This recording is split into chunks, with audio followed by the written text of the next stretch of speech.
back and get her some donuts because she left them there and was pouting.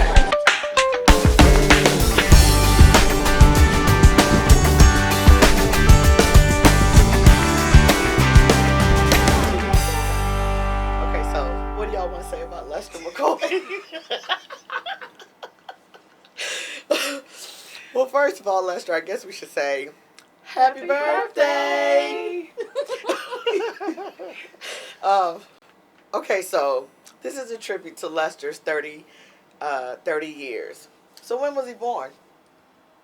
April 15th. What year? 1979. So he was born April 15th, 1979 to Roshelyn and Lester McCoy. Wow. And contrary to what people may think, he says he's from Wichita, but he's really from Shawnee, Oklahoma.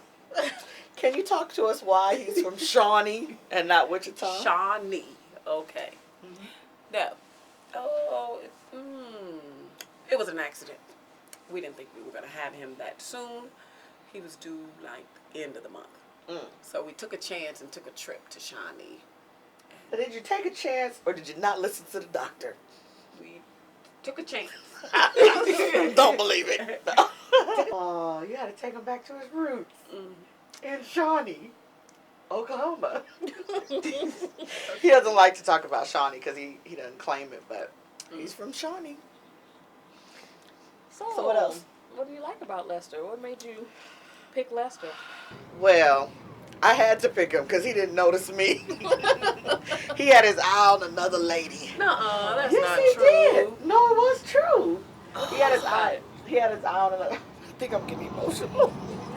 He didn't notice me.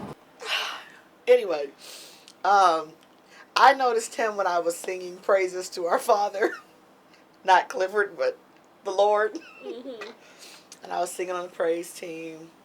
And I saw him and I was like, ooh, cutie patootie. Took my mind off a little bit. Then I had to remind myself I was on the praise team singing praises for Jesus. And it was the way he walked, his swagger. I liked that. And so I had to get my little council together and ask them what they thought about cutie patootie. And they thought cutie patootie was nice too. But I had made a promise to the Lord that I wasn't going to get married or be with anybody. So I had to regroup and put my mind back on Jesus because it didn't need to be on cutie patootie.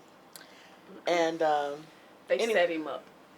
no, her and Dad McCoy set him up I had no idea that I was being set up. because Dad McCoy was all over me asking me to call him, and I wasn't gonna do that because I am not that kind of woman. I'm not gonna just call a guy. It was just out of friendship. When we came here, he didn't know anybody, and he was really had made up his mind to do church and live saved, and I just wanted him to have somebody to fellowship with, and you just seemed like a nice person. So basically, I was conned into loving their son. No, I'm just joking. I was sitting next to Marash a lot for whatever reason in church and found out that she was a counselor too. So that's really kind of how we struck up our conversation. And he would always come around, you know, at the end of service, ready to go because he was ready to eat. And I thought to myself, this brother eats all the time. And but Dad McCoy, one choir rehearsal, praise rehearsal, kept asking me if I was going to call him because there was some singles thing going on. And he just kept asking. I kept telling him no. So finally, I was like, okay, just give me his number. But I had no intent to call. And you came to get Dad that day because y'all were going to the marrieds little thing for Valentine's Day. And you asked as you were leaving if I was going to call him. And I'm thinking, man, no. And but then I thought about it. And I thought, what would it hurt to call him? So I did. I called him. And we've been together ever since. That was the best day. So Janelle, what do you think about Lester? Well, I think Lester is great actually. I've always wanted a brother, and he definitely has filled that void for me. There are some things that I don't like. Like what? When he talks about my eyes or my lips, but you know, it's okay. know, he recognizes my beauty as a sister. But as a brother, you can't just acknowledge that your sister is gorgeous. So, you know, You gotta make fun. You gotta make fun. But Okay. seriously, you know, I'm very close with my sister, and you know, I've always wanted to make sure that you had someone that was going to treat you right, and he's definitely exceeded my expectations. Dealing with, you know, the things that you guys have gone through concerning your health, he has really, really stepped up to the plate, and I truly, truly appreciate him. And he also sets. Ooh, Lord! No, Come out. Edit it. He does what? sets. Well, I guess he might be doing that. Well, obviously, no. At least But- twice. Well, I don't know the way Daddy put it. You got to hit it a couple times. You know what I'm saying? It don't happen. It just don't happen on the first time. Oh, this is a mess.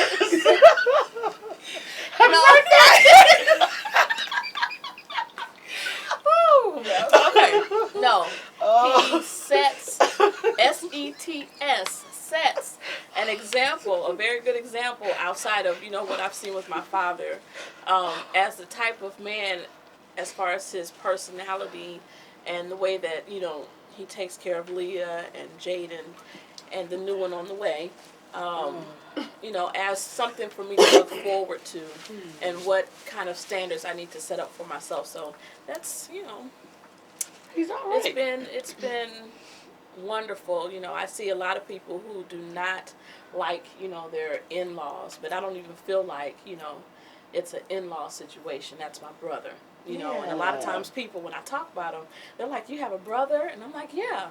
And then I have to think about it. Oh, my sister's husband. But you know, I talk about him with such adoration that, you know, people get confused. Like, you know, do you really have a brother? You know, so it's been a wonderful experience for me to be able to have a brother in my life like Lester, like you.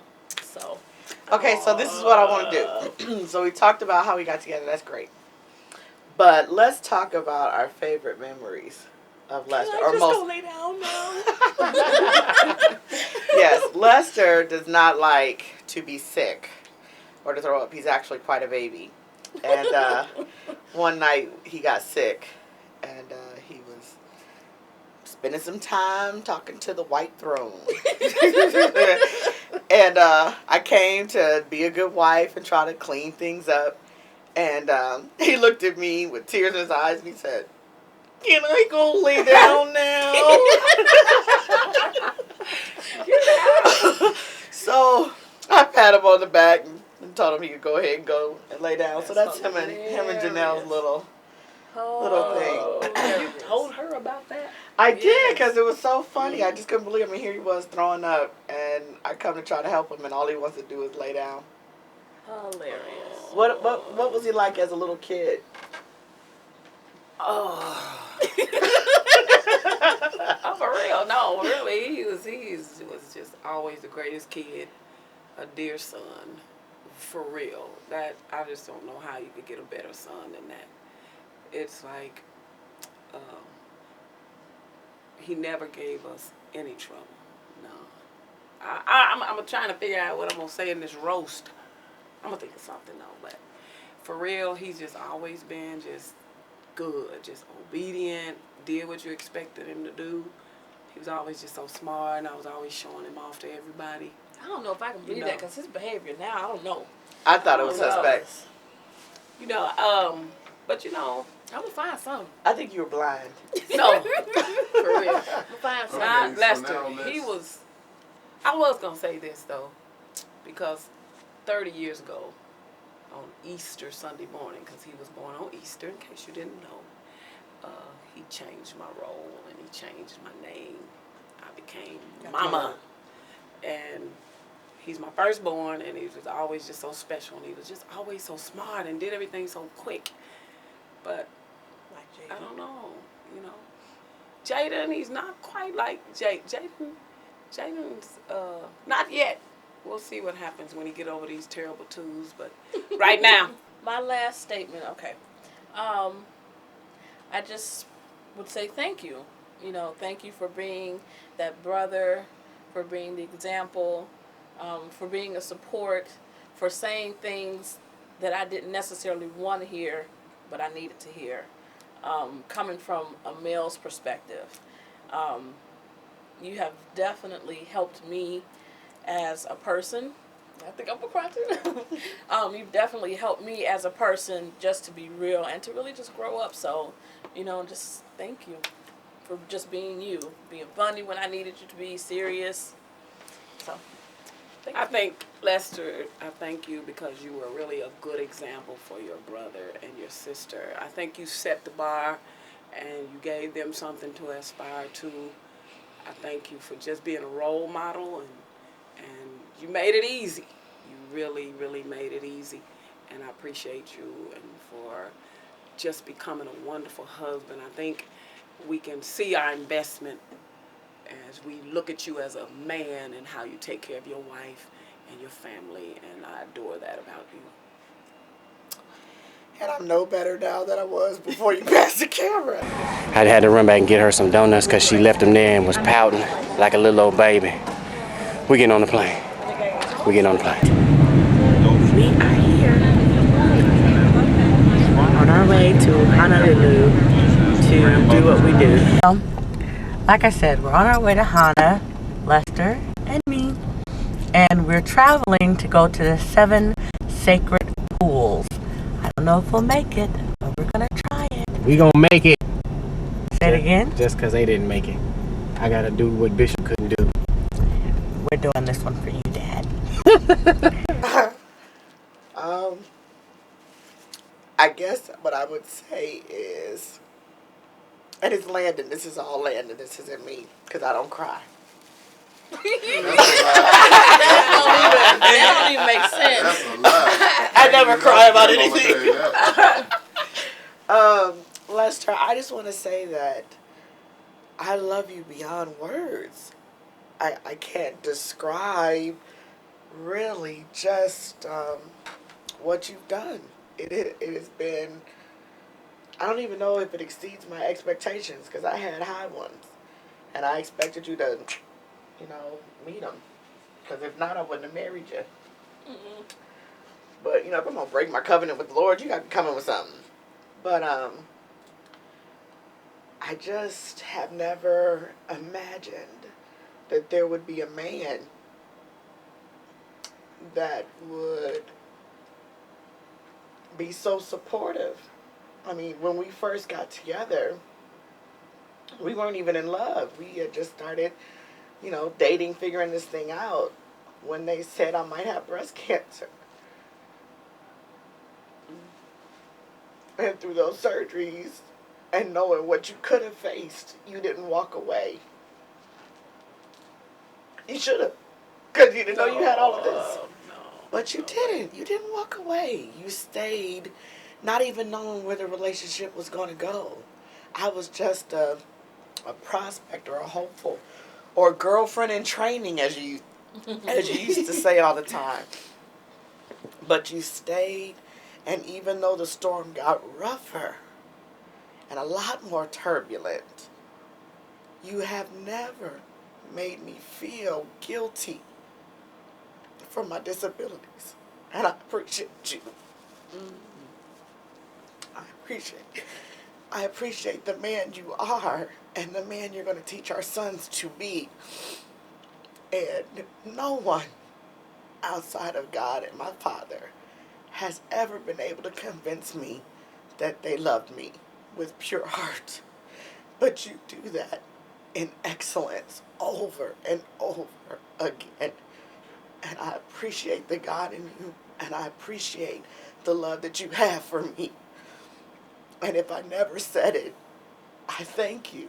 I thank you for giving me a love that I did not think I would ever get or ever deserve. And you are right with me, brother. You're number one in my book because I know beyond a shadow of a doubt that God sent you to me and for me. And I just hope that God will grant our request and set me free from some of this health challenge, so that I can be at least a small measure of what you've been for me. I'll have a lot to make up for, but I appreciate you from the bottom of my heart, and I hope that on this, your 30th birthday, that you know your wife appreciates your sacrifice and your labor of love for our family. And you are the best man that God has ever created, and that's the truth. And that's what I have to say. Say it loud. Say, happy birthday, Daddy! Everybody say happy birthday. Happy birthday! Yay!